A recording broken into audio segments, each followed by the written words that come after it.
Thanks for listening to A Prophecy of Incense and Snow, a new romantic fantasy from Meet Cute. We hope you enjoy the show!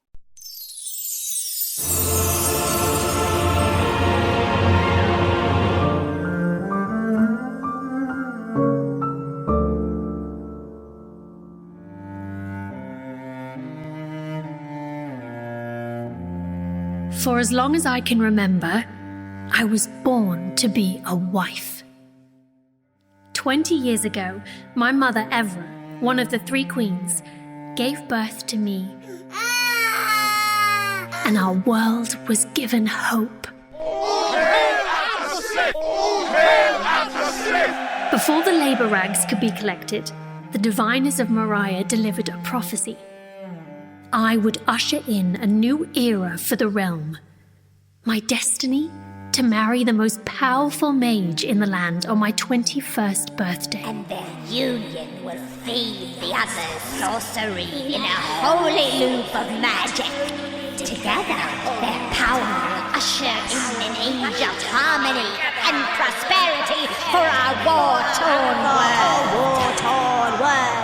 After 500 years of struggle, plagues, and conflicts with the evil warlock Vogt, my people finally had a reason to believe their suffering would come to an end. For I was a born promise of peace.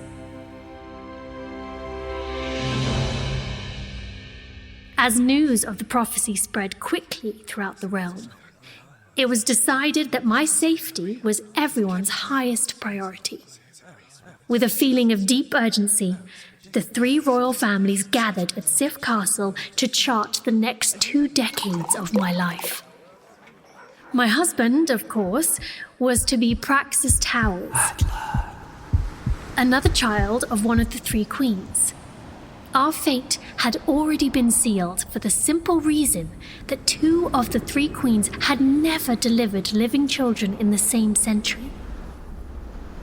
Praxus, only 9 at the time, showed considerable magical ability. The diviner's words cemented what everyone already knew. Praxus and I were born for each other.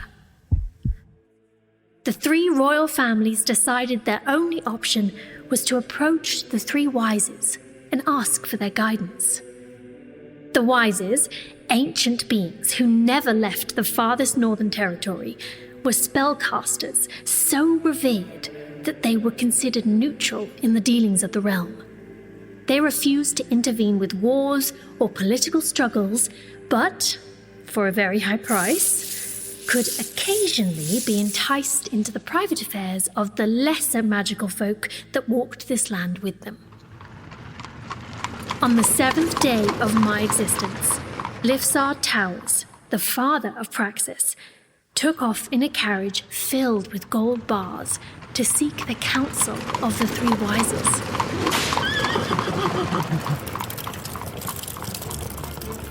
For 19 days and 19 nights, the realm anxiously waited, and then Lifsar returned with an empty wagon and a message from the north.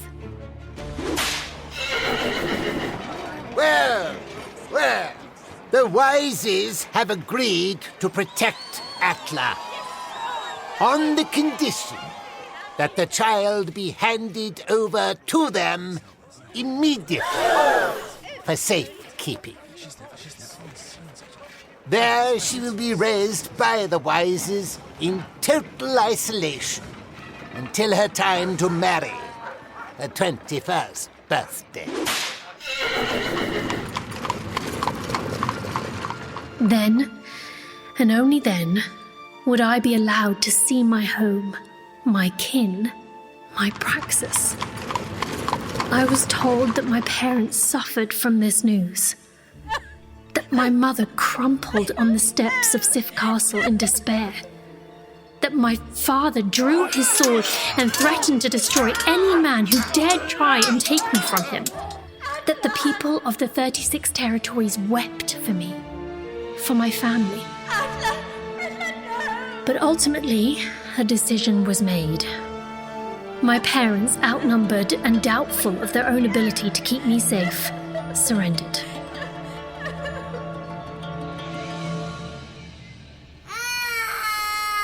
And so, the three wises met the three kings and laid out the rules of my life. I was to live in a green valley that existed on no map. Forgotten ancient spells were woven around me in a tapestry of oblivion, making it impossible to find us until my 21st birthday. On that day, the walls of magic protecting me would collapse, and I would be delivered directly to Praxus. Atla. The magic binding us would snap in place, and we would be by each other's side, ready to oversee an age of peace and prosperity. With the Wises, I lived a tranquil life. The four of us existed in harmony. Wise Eerie. Oh, I am wise. Wise Orna. Oh, Say it again. what? And wise Laura Don't get me started on politics. were loving and kind. They took on the physical forms of grandmothers. Oh, my back. They were my world. My magic blossomed with the Wises, and they taught me how to harness it for good. When I wasn't studying, I waded in the creek at the bottom of the valley, or rode my horse, Starkrit, through soft meadows. Oh, sweet Starkrit. Or fantasized of Praxus. Beautiful, brave Praxus. I studied every detail of the tower's castle and what would be expected of me as a wife. We celebrated all of Praxus's milestones. On his 13th birthday, the Wises threw a party for the very important rite of passage, the formation of his Pearl of Power. The Tower's family possessed creation magic, and it was a tradition of their bloodline for young warlocks to prove their magical ability by conjuring a perfect pearl, a creation out of thin air, consisting entirely of their own magic. Every significant event, the Wises made sure I felt I understood, I shared with my love. I couldn't wait to finally be with him. I knew he would be kind, courteous, and above all, just. We would be happy. I was certain in the deepest part of my soul that he thought of me as much as I yearned for him. Sometimes he appeared in my dreams. A young man, tall, slim, with jet black hair and brilliant blue eyes, would suddenly emerge from the other fantasies of my slumbering visions. I would be surrounded by the scent of incense and snow, and he'd reach out, slowly, offering me his hand with a soft smile on his lips. And as I went to hold him, I'd wake up, alone, still smelling incense and snow. One day, everything changed.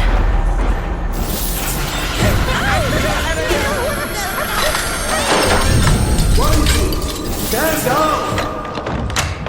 It is I, Grandler of the Shady Grove. I come as a friend, not as a foe. Atla, I have found you at last. The wizard who stood before us was tall and thin, with a white beard to his waist and matching hair down his back. Skin like an old saddle, housed two sparkling green eyes. The man stared at me in disbelief, and then he turned to the Wises and laughed. This is your form now, old friends. Oh, for our time with the child, yes. Well, I must say, it does suit you three well. Less menacing than your usual. Well, look at what the old barn cat dragged in. Hello, Grandma. And how did you, sir, find us? I was frozen in awe as I watched the stranger interact with the only beings I had ever known. I've come because of Atla. Won't you invite me in? I'm tired and old, and my story is long.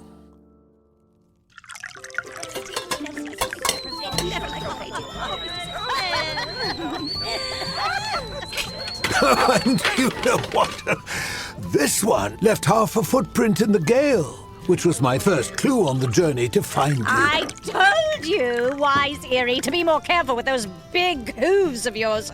Only a madman would follow such a sign. Mad or desperate. Anna, we feel the heaviness of your heart. What business could you have with the child? I know she is a child to you, Infinite Wises, but to herself and to the world, she's a woman. Something stirred deep in me at his words. What duty of our world could hold you for 7 years, dear Grandla? A danger so powerful it threatens to destroy the realm. You've always given Fogarty too much credit. He is mortal, still just a dusty old warlock. Why must you meddle in the affairs of humans? Let them work out their own issues. These struggles are the purpose of their lives. That's correct. Oh no, dear Laura. I speak not of Fogarty, but of another new menace, so formidable it could jeopardize all life as we know it. I speak of Praxus. My heart stopped and my veins turned to ice.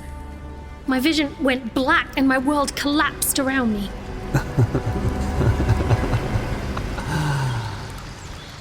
My eyes fluttered open, and there he was, smiling down on me. His hand brushed the hair from my forehead.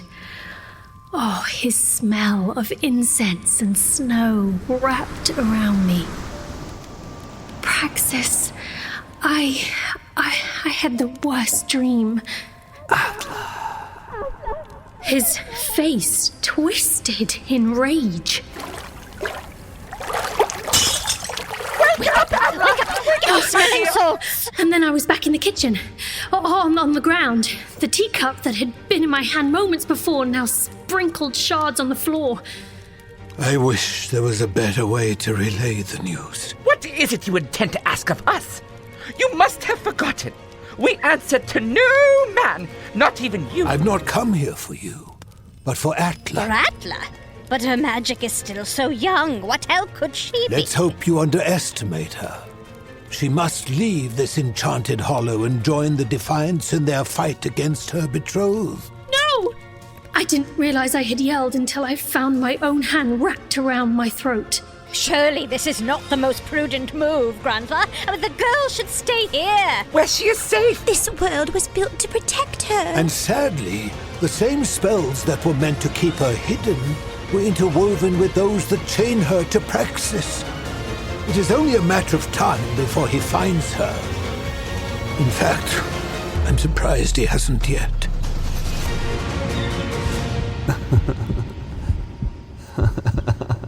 The binding spells. Stop! This is madness. Tell me you don't believe this foolishness. Atla, my dear, Grandla's words ring true. This is lunacy. I'm not going anywhere. We should have made provisions for such a possibility. Why are you even entertaining these lies? Oh, my sweet Atla. I am so sorry we failed you.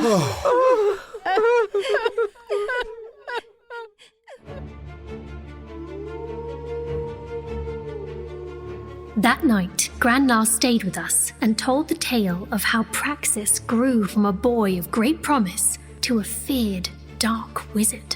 How, in my absence, my parents, heartbroken and weak, retreated into the Sif castle, where they became shells of the ruling class, only taking from the territory and refusing their courtly duties.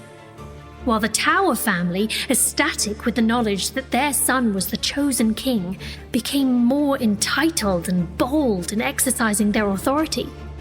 Grandla spoke of the third royal family, the Seagos, and how their jealousy over not producing one of the two favored children began to rot their hearts, and they turned against one another, their hate trickling down and causing a deep unrest amongst the people.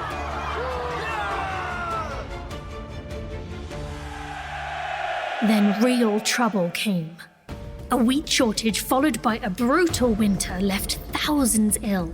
Cropless and sick, some began to lose hope. They turned to the Nine for help, but their words fell on deaf ears. Insolence! Tell them to be patient. In a few more years, the prophecy will be fulfilled and peace will come. The young men and women of the territories began to question the old system of law. Why should we be governed by the 9? Why should they be ruled by the 3? Who decided this order?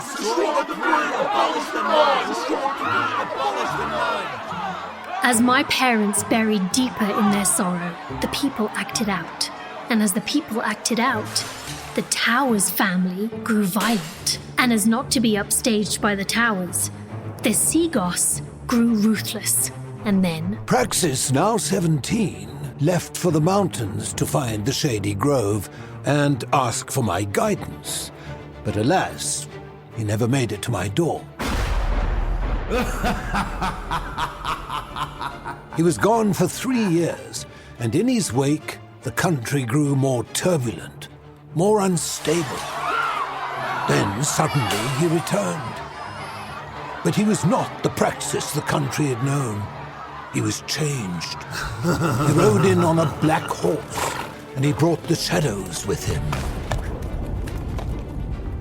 He had spent the past 3 years as an apprentice to the dark warlock Vogt, who trained Praxus in the murky secrets of his inky magic.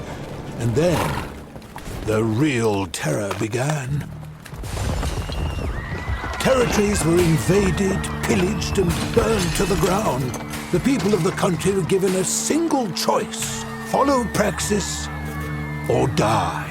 No! Like the young people of the 36 territories, Praxus also wanted to change the structure of rule in the realm. He too wished to rid the land of the 3-9 system, but not in favor of a more beneficial order. No. His desire was to rule completely and totally.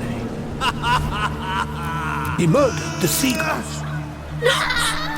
Each one as they slept in their castle. And my parents? Fate is unknown. They were gone when Praxus entered the Sif castle and slaughtered those remaining there. The Towers stood beside their son, talking over the duties of court while Praxus toured the territories, crushing anyone who denied his claim as the one true king.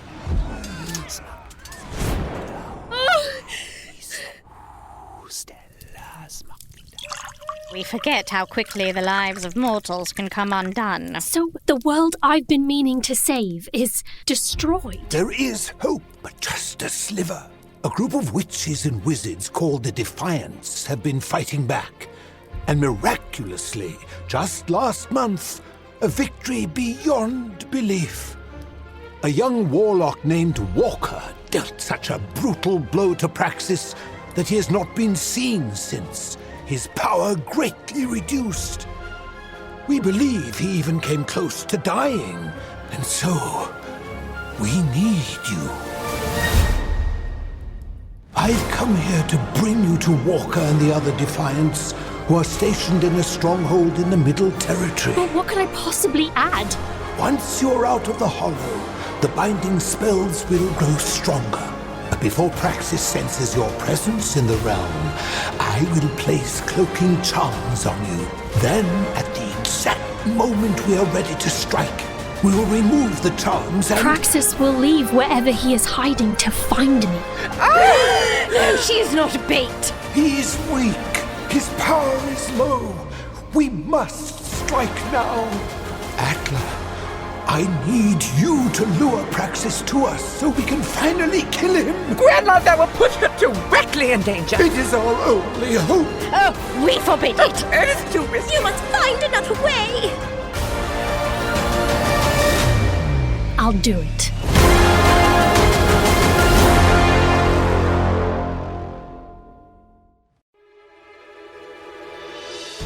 Thanks for listening to A Prophecy of Incense and Snow.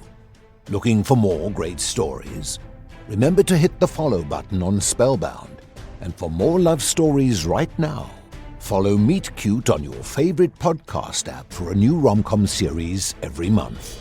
Subscribe on Apple Podcasts for access to Meet Cute's full catalog.